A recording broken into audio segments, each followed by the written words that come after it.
अरे, और कितनी देर लगेगी तैयार होने में? किसे दिखाना है जो इतना सज सवर रही हो? सभी नई बहू को देखने आ रहे हैं, तुम्हें नहीं। बस 5 मिनट, अपने बालों का जूड़ा बनाते हुए संजना ने जवाब दिया। ठीक है, जल्दी करो, मैं गाड़ी स्टार्ट कर रहा हूँ। जैसे तैसे तैयार होकर संजना बाहर आई तो देखा सारे घर की खिड़कियाँ खुली है। लाइट, पंखे, टीवी सभी चल रहे हैं। जल्दी जल्दी लाइट, पंखे, टीवी और खिड़कियाँ बंद करके वह बाहर आई और दरवाजे पर ताला लगाकर गाड़ी में बैठ गई। गौतम बोला, पता नहीं कितना वक्त लगता है तैयार होने में। हमेशा तुम्हारी वजह से देर हो जाती है। वहाँ जाते ही मुझे सुनना पड़ेगा। संजना का मूड खराब हो गया और वह उस वक्त रुआसी हो गई जब उसने देखा कि अपनी देवरानी की मुंह दिखाई के फंक्शन में वह वैसे तो जैसे तैसे ठीक से तैयार हो गई, लेकिन पैरों में स्लीपर पहनकर आ गई। वह गौतम से रुकने को कहती, उससे पहले ही वह भड़क उठा और संजना चाहकर भी कुछ ना बोल पाई। संजना सोचने लगी, कहीं भी जाना हो तो हमेशा उसे मुश्किल से आधा घंटा पहले ही पता चलता है। इस आधे घंटे में उससे उम्मीद की जाती है कि वह खुद भी तैयार हो जाए और बच्चों को भी सलीके से तैयार कर दे। साथ ही कांच की चूड़ी, बिछिया पायल, सिर पर सिंदूर और गले में मंगलसूत्र तो होना ही चाहिए और बिंदी भी बड़ी ही होनी चाहिए। इसमें जरा सी चूक बर्दाश्त नहीं की जाती थी। खैर, जैसे तैसे साड़ी से पैरों को छुपाते हुए फंक्शन अटेंड किया। चेहरे पर एक मुस्कान ओढ़ के रख ली और सभी नाते रिश्तेदारों का स्वागत, खान पान और आराम का ख्याल रखने लगे। बड़ी बहू जो है, इस घर की जिम्मेदारी तो बनती है उसकी। आज से ठीक 4 साल पहले ढेर सारे रंग बिरंगे सपने सजोए, कुमकुम लगे कदमों से अपने पिया के घर पर पहला कदम रखा था संजना ने। फिर पिया के साथ कलेवा खोलना, थाल उठाई, जुआ जुई, मुंह दिखाई जैसी कई रस्में निभाई थी और इन रस्मों को निभाते, शर्माते, संकुचाते वह कब गौतम के करीब आ गई उसे पता भी नहीं चला। पिया के प्यार की मदहोशी में मदहोश दिन बड़े अच्छे कट रहे थे। वह गौतम के प्यार में इस कदर डूबी हुई थी कि गाहे बगाहे मिलने वाले तानों और उल्हानों को अनसुना कर दिया करती थी। बड़े ही धैर्य के साथ वह अपनी गृहस्थी में रमने की कोशिश कर रही थी। पर कहते हैं ना कि हर दिन एक समान नहीं होते। जहाँ खुशियाँ आती है वहीं गम की परछाई भी पीछा करती है। संजना हर नई नवेली दुल्हन की तरह घर के सभी सदस्यों का मन जीतने की कोशिश करती, सबकी ज़रूरतों का ध्यान रखती, ससुर जी की हर बात को बिना किसी तर्क वितर्क के मानती। पर फिर भी उसे महसूस होता था कि शायद कोई कमी रह गई है मुझसे, इसलिए कोई घर में उस तरह से खुश नहीं होता जैसे मेरी मम्मी पापा होते थे। कैसे मेरी एक छोटी सी उपलब्धि पर या छोटी सी सफलता पर ही बड़े खुश हो जाते थे, वह प्रोत्साहित करते थे। कोई भी नई सब्जी या पकवान बनाना सीखती थी तो तारीफ भी करते और अगर कोई कमी रह भी जाती तो इस तरह से बताते कि मैं दुगने उत्साह के साथ उसे सुधारने में लग जाती। लेकिन यहाँ तो जरा सी चूक होने पर ही इतना बुरा डांटते हैं कि रोना ही आ जाता है। कभी याद नहीं आता कि पापा ने कभी जोर से डांटा हो। वह तो ससुराल आकर पता चला कि डांटने वाले पापा भी होते हैं। पीहर में तो पापा ने हमेशा बचाया ही है माँ की डांट और मार से, पर माँ पापा ने संस्कार ही ऐसे दिए कि बड़ों के सामने बोला नहीं जाता, चाहे खुद की गलती हो या ना हो। सब कुछ चुपचाप सुनती और कोई गुंजाइश होती तो सुधारने की कोशिश करती। कभी कभार ज़्यादा परेशान हो जाती तो सोचती गौतम से कहूँ, पर अगले ही पल अपना फैसला बदल लेती क्योंकि समझती थी वह कि गौतम विश्वास नहीं करेंगे। उनके सामने कभी ऐसा हुआ नहीं, इसलिए जो भी बात होती गौतम की गैर मौजूदगी में ही होती थी, तो वह भला कैसे विश्वास करते। अरे संजना, किन ख्यालों में डूबी हुई हो और यह चाय किसके लिए बना रही हो? एक कप मुझे भी देना। संजना वर्तमान में लौट आई और अपनी ताई सास के पैर छूकर बोली, नई बहू के मम्मी पापा के लिए बना रही हूँ, आपके लिए भी बना देती हूँ। ताई सास बोली, संजना तुम्हारे पियर से कोई नहीं आया? संजना बोली, नहीं, कोई नहीं आया क्योंकि किसी ने बुलाया ही नहीं और आप तो सब जानती हैं, ये हमेशा की बात है। ताई सास बोली, अरे तो तुम क्यों देवरानी के पीहर वालों की आवाभगत में लगी हुई हो? तुम्हारे तो पीहर वालों को पूछते भी नहीं। यह भेदभाव नहीं है क्या? संजना बोली, हाँ ताई जी, भेदभाव तो है, लेकिन यह भेदभाव तो मेरे सास ससुर कर रहे हैं। उसमें मेरी देवरानी या उसके पीहर वालों का क्या दोष है? आप तो आराम से बैठकर चाय पीजिए, इन सब बातों को छोड़िए। चाय पीते हुए संजना के सामने 3 साल पहले की वह घटना आंखों के सामने चलचित्र की तरह घूमने लगी। 3 साल पहले उसे अपने ससुराल को छोड़ने के लिए मजबूर होना पड़ा, क्योंकि उसने अपने ससुर को जवाब दे दिया था। क्या करती वह? शादी हुए काफ़ी वक्त हो चुका था।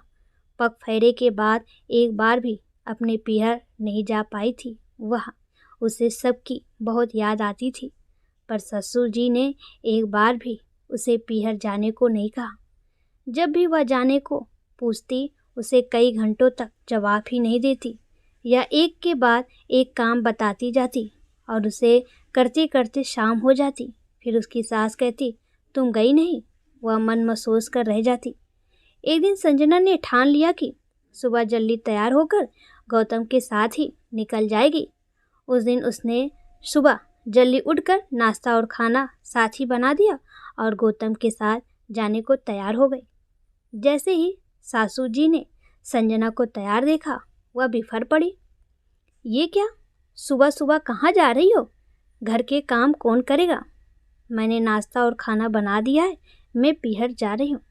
संजना का इतना कहना था कि ससुर जी चिल्ला के बोले, किसकी इजाज़त से पीहर जा रही हो?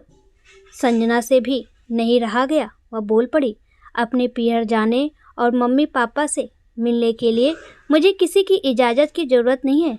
आपको कैसा लगेगा जब आपके बेटे को आपसे बात करने के लिए इजाज़त मांगनी पड़े? और मैं तो हमेशा पूछती थी, लेकिन कोई जवाब ही नहीं देता, तो मैंने भी सोच लिया अब किसी से नहीं पूछूंगी। इतने वक्त का गुब्बार और गुस्सा संजना के शब्दों में झलक रहा था। आज ना उसे माँ के संस्कार याद आ रहे थे, ना ही पिता की सीख उसे याद आ रहा था, तो सिर्फ वह तड़प और बेबसी जो इतने महीनों से वह महसूस कर रही थी।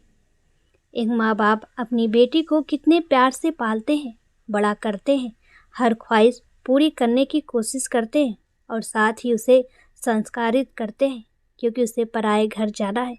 लेकिन बेटी तो माँ पापा के साथ 27-28 साल रहती है, उसे उनसे बात करने के लिए इजाज़त नहीं लेनी पड़ती। वह जब चाहे तब बात कर सकती है, उनसे रूठ सकती है, उन्हें मना सकती है, लेकिन शादी होते ही उम्मीद की जाती है वह अपने माता पिता को भूल जाए।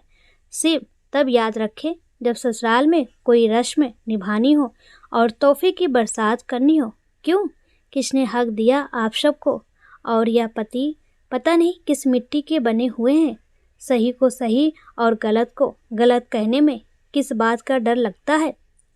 कहते फिरते हैं तुमसे बहुत प्यार करते हैं और मौका मिलने पर जताते भी हैं, पर ऐसे प्यार का क्या अचार डाला जाए जो अपनी पत्नी के साथ खड़ा नहीं हो सकता, उसके पक्ष में एक बात नहीं बोल सकता। संजना का इतना कहना था कि गौतम उस पर बरस पड़े। ये किस तरह से बात कर रही हो तुम? संजना आंखों में आंसू लिए बोली, क्या गलत कहा और क्यों कहना पड़ा? क्योंकि तुम कुछ नहीं बोलते। मैं गलत करूँ तो तुम मुझे कहो, मैं गलती सुधारने की कोशिश करूँगी। लेकिन अगर तुम्हारे मम्मी पापा गलत कर रहे हैं तो तुम चुप क्यों हो? गलत बात मुझसे बर्दाश्त नहीं होती, और जिन्होंने जन्म दिया उनसे मिले बिना कैसे रहूँगी? खुद से क्यों नहीं कहते मिलाओ तो इतनी बात ही नहीं होती। गौतम बिना कुछ बोले ऑफिस निकल गया और संजना अपना सामान पैक करके पीहर चली गई। हफ्ते भर बाद गौतम संजना को लेने गया, उससे माफ़ी मांगी और समझाया कि कुछ भी कहना हो मुझसे कह लेना, लेकिन मम्मी पापा के सामने मत बोलना। लेकिन संजना ने साफ मना कर दिया। उसने कहा, जिस घर में मेरे माता पिता की इज्जत नहीं वहाँ मैं नहीं रहूँगी। जहाँ मेरे मम्मी पापा को मुझसे मिलने के लिए मिन्नतें करनी पड़े, मैं वहाँ नहीं रह सकती। अगर तुम चाहते हो मैं तुम्हारे साथ उस घर में चलूँ तो तुम्हें वादा करना होगा कि कोई मेरे माता पिता को अपशब्द नहीं कहेगा और अपने घर जाने के लिए मैं किसी की इजाज़त नहीं लूँगी। तुम्हारी भी नहीं। गौतम बोला, तुम क्यों बात को बढ़ा रही हो? संजना बोली, मैं तुम्हारी बातों में नहीं आऊँगी। गौतम, या तो वादा करो या मुझे भूल जाओ। गौतम उस वक्त तो वहाँ से चला गया, पर संजना का पक्ष अपने मम्मी पापा के सामने रखने की हिम्मत नहीं कर पा रहा था। वह सोच ही रहा था कि कैसे इस समस्या को सुलझाया जाए कि तभी उसके पास उसके तबादले का ऑर्डर आ गया और उसे अपनी समस्या का हल मिल गया। वह संजना को लेकर नए शहर आ गया। गौतम समझ रहा था उसने अपनी समस्या बहुत अच्छे से सुलझा ली। संजना अपने सास ससुर की नज़र में बुरी बहू बन गई, जिसके किस्सों का ढिंढोरा उसकी सास अपने समाज में गाती रहती। आखिर अपने आप को पाक साफ साबित करने के लिए सफाई भी तो पेश करनी थी। संजना, संजना, तुम गौतम के साथ जाकर अपने 2-3 दिन के कपड़े ले आओ। तुम्हें यहीं रहना होगा। सारे मेहमान आज चले जाएंगे, पर तुम यहाँ रहोगी तो नई बहू का मन भी लगा रहेगा। सासू जी ने जैसे संजना को आदेश दिया। संजना बोली, माफ़ कीजिएगा माँ जी, मैं नहीं रुक पाऊँगी। मुझे मम्मी को हॉस्पिटल दिखाने जाना है और 1 हफ्ते तक, जब तक यहाँ हूँ, उन्हीं के पास रहूँगी। मैं कौन सा रोज़ आ पाती हूँ। रही बात नई बहू की, उसका मन लगाने के लिए देवर जी की ज़रूरत है, मेरी नहीं। मैं चलती हूँ, मेरा इंतज़ार मत कीजिएगा। संजना ने बच्चों को बुलाया और गाड़ी के पास खड़े होकर गौतम का इंतजार करने लगी। वह बहुत खुश थी अपने फैसले पर, क्योंकि वह आज़ाद थी। वह अपने सारे कर्तव्य निभा रही थी। सर पर पल्लू, हाथ में कांच की चूड़ी, पाजेब, बिछिया, सिंदूर सब पहना था उसने। सास ससुर के पैर भी छूती है, चाहे आशीर्वाद मिले या अपमान। जब भी घर में कोई काम होता है, एक बार बुलाने पर तुरंत पहुंच जाती है, लेकिन अपनी ज़िंदगी अपनी मर्जी से जी रही है। अब उसे अपने घर जाने के लिए, माता पिता से मिलने के लिए, उनके प्रति अपने फ़र्ज निभाने के लिए किसी की इजाज़त नहीं लेनी होती है। अब कोई उसके माता पिता की बेइज्जती करने की हिम्मत नहीं कर सकता।